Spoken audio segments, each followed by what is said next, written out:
എല്ലാവർക്കും നമസ്കാരം.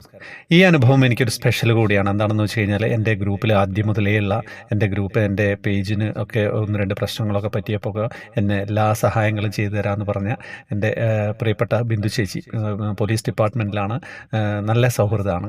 അപ്പം ഒരനുഭവം പറഞ്ഞു തന്നു. അത് മനസ്സ് തട്ടിയ ഒരു അനുഭവം തന്നെയാണ്. എനിക്കും വായിച്ചപ്പോൾ അങ്ങനെ ഉണ്ടായി. എല്ലാവർക്കും നിങ്ങൾക്കൊക്കെ ഉണ്ടാവും.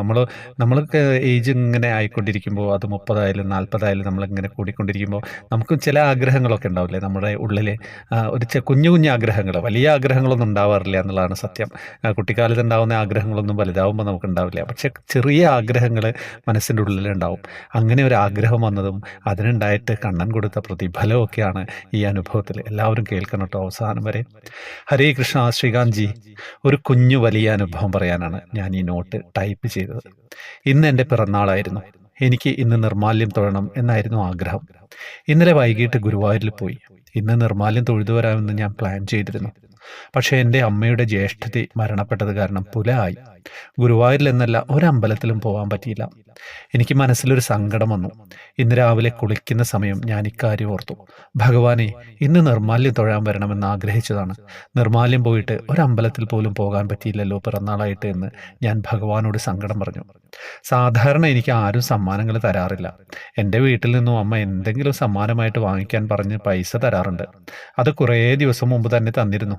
ഇന്ന് ഈ സങ്കടത്തിൽ നിൽക്കുമ്പോൾ ഞാൻ മനസ്സിൽ വിചാരിച്ചു, ഭഗവാനെ, എനിക്ക് ഭഗവാന്റേതായിട്ടോ എന്തെങ്കിലും ഒരു ചെറിയ സമ്മാനം കിട്ടുകയാണെങ്കിൽ അത് ഭഗവാൻ എനിക്ക് തന്ന പിറന്നാൾ സമ്മാനമായിട്ട് ഞാൻ കരുതുമെന്ന്. സത്യത്തിൽ ഒരു മഞ്ചാടിക്കുരുവോ പായസമോ അങ്ങനെ എന്തെങ്കിലും ചെറിയ എന്തെങ്കിലുമാണ് ഞാൻ മനസ്സിൽ കരുതിയത്. പക്ഷേ ഇന്ന് രാവിലെ എൻ്റെ ഭർത്താവിൻ്റെ അമ്മ എന്നോട് ഇന്നാണോ നാളെയാണോ നാളെ എന്ന് ചോദിച്ചു. ഞാൻ പറഞ്ഞു ഇന്നാണ് എന്ന്. അപ്പോൾ അമ്മ ചോദിച്ചു, അമ്പലത്തിൽ പോകുന്നില്ലേ എന്ന്. ഞാൻ പറഞ്ഞില്ല, പുലയല്ലേ, പോകാൻ പറ്റില്ല എന്ന്. കുറേ കഴിഞ്ഞ് അമ്മ എൻ്റെ അടുത്ത് വന്ന് എനിക്ക് കുറച്ച് പൈസ തന്നിട്ട് എന്തെങ്കിലും വാങ്ങിച്ചോളൂ, എനിക്ക് എന്താ വാങ്ങിക്കേണ്ടത് എന്നൊന്നും അറിയില്ല, പിറന്നാളല്ലേ, ഒരു സന്തോഷമല്ലേ എന്ന് പറഞ്ഞ് നിർബന്ധിച്ച് പൈസ തന്നു. ഞാൻ വാങ്ങാൻ കൂട്ടാക്കിയില്ല, കാരണം എനിക്ക് പൈസ ആവശ്യമില്ല. ഞാൻ വേണ്ട എന്ന് കുറേ പറഞ്ഞെങ്കിലും നിർബന്ധിച്ച് തന്നുട്ടോ. അപ്പോൾ എനിക്ക് സന്തോഷവും സങ്കടവും ഒരുമിച്ച് വന്നു. കാരണം വിവാഹം കഴിഞ്ഞ് 18 വർഷമായി. എങ്കിലും പിറന്നാളിന് അമ്മ ഇങ്ങനെ ഇതുവരെ തന്നിട്ടില്ല. അപ്പോൾ അത് ഭഗവാൻ തോന്നിച്ചതല്ലേ.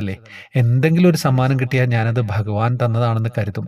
അങ്ങനെ വിചാരിച്ചപ്പോൾ തന്നെ സമ്മാനം കിട്ടി. എൻ്റെ ഹസ്ബൻഡ് 2 ആഴ്ചയായിട്ട് കാലൊടിഞ്ഞിട്ട് റെസ്റ്റിലാണ്. രാവിലെ ഡ്യൂട്ടിക്ക് പോകാൻ നേരം ഹസ്ബൻഡ് എന്നോട് പറയുക, കാലൊടിഞ്ഞ് നടക്കാൻ വയ്യാത്ത കാരണം ഒന്നും വാങ്ങാൻ പറ്റിയില്ല, കുറച്ച് പൈസ ഗൂഗിൾ പേ ചെയ്തിട്ടുണ്ട്, ഇഷ്ടമുള്ളത് വാങ്ങിച്ചു എന്ന് പറഞ്ഞു. ഹസ്ബൻഡും അങ്ങനെ സമ്മാനം ഒന്നും തരാറില്ല. അങ്ങനെ ആകെ അത്ഭുതപ്പെട്ട് കണ്ണൻ്റെ മായാലീലയിൽ മയങ്ങി ഓഫീസിൽ വന്നു. ഈ അനുഭവം എൻ്റെ ബെസ്റ്റ് ഫ്രണ്ടിനോട് പറഞ്ഞുട്ടോ. അവൾ എന്നെ വിഷ് ചെയ്തു. കുറേ കഴിഞ്ഞ് അവൾ പുറത്തു പോയി തിരിച്ചു വന്നപ്പോൾ ഒരു ഗിഫ്റ്റ് പാക്കറ്റ് ഉണ്ടായിരുന്നു. അത് അവൾ എൻ്റെ ബാഗിൽ വെച്ച് ഉച്ചയ്ക്ക് ഡ്യൂട്ടി കഴിഞ്ഞ് പോയി. എന്നിട്ട് എന്നോട് പറഞ്ഞുട്ടോ, ഒരു ഗിഫ്റ്റ് ബാഗിൽ വെച്ചിട്ടുണ്ട്. ഞാനത് തുറന്നു നോക്കി. ഒരു കണ്ണൻ്റെയും രാധാറാണിയുടെയും ഫോട്ടോ ആയിരുന്നു അത്. ഞാനൊരു കൊച്ചു സമ്മാനം ആശിച്ചപ്പോൾ വിചാരിക്കാത്ത 3 പേരെ കൊണ്ട് കണ്ണൻ എന്നെ സന്തോഷിപ്പിച്ചു. ജീവിതത്തിൽ ഇന്നേ വരെ ഇങ്ങനെ ഒരു പിറന്നാൾ എനിക്ക് ഉണ്ടായിട്ടില്ല. ആരും എനിക്ക് സമ്മാനം തരില്ല എന്ന് 100% ഉറപ്പായിരുന്നു എനിക്ക്. അതുകൊണ്ട് തന്നെ ഒരു ചെറിയ സാധനം കിട്ടിയാൽ അത് ഭഗവാൻ തന്ന സമ്മാനമാണെന്ന് കരുതുമെന്ന് വിചാരിച്ച് കണ്ണൻ അമ്പരപ്പിച്ച് കളഞ്ഞു. എന്താ, എല്ലാവർക്കും ഇഷ്ടപ്പെട്ടില്ലേ? ഇതിൽ എനിക്ക് ഭയങ്കരമായിട്ട് 3 കാര്യം ഇഷ്ടപ്പെട്ടു. പിന്നെ ഇത്രയും പോലീസ് ഡിപ്പാർട്ട്മെൻറ്റിലെ ജോലി എന്ന് വെച്ച് കഴിഞ്ഞാൽ നിങ്ങൾക്ക് സങ്കല്പിക്കാൻ പറ്റാത്ത ബുദ്ധിമുട്ടുകളും തിരക്കും പിടിച്ചതാണ്. അതിനിടയ്ക്ക് ഇത്രയും വലിയ അനുഭവം ടൈപ്പ് ചെയ്ത് അയച്ചു തന്ന ബിന്ദു ചേച്ചിക്ക് നന്ദി പറയുകയാണ്. സത്യം പറഞ്ഞു കഴിഞ്ഞാൽ മനസ്സിലൊരു കുളിർമയുണ്ടായിരുന്നു. സ്നേഹം, എല്ലാവർക്കും നമ്മളോട് സ്നേഹമാണെന്ന് തോന്നുമ്പോൾ നമുക്കുണ്ടാകുന്നൊരു ഒരു ധൈര്യം ഉണ്ടല്ലോ, ഒരു സന്തോഷമുണ്ടല്ലോ. എന്താണ് അത് പറഞ്ഞറിയിക്കാൻ പറ്റില്ല. അത് ഭഗവാനായിട്ട് കൊടുക്കുകയാണ്. എൻ്റെ കൂടെ ആദ്യം മുതലേ ഗ്രൂപ്പിലുള്ള ചേച്ചിക്ക്, സഹോദരിക്ക് ഞാൻ നന്ദി പറയുകയാണ് ഈ ഒരു അനുഭവം എനിക്ക് അയച്ചു തന്നതിന്. അപ്പോൾ എല്ലാവരിലേക്കും എത്തിക്കുക. ഗ്രൂപ്പിൽ വരാനുള്ളത് കാര്യങ്ങളൊക്കെ അറിയാമല്ലോ, ജോയിൻ ബട്ടണിലൂടെ വരണം. നിങ്ങൾക്ക് ഫേസ്ബുക്ക് കമൻറ്റ് ബോക്സിൽ ഡീറ്റെയിൽസ് ഉണ്ടാവും. ഗ്രൂപ്പിൽ കുറേ കാര്യങ്ങളുണ്ട്, കുറേ പദ്ധതികളൊക്കെ ഉണ്ട് നമുക്കായിട്ടുള്ള.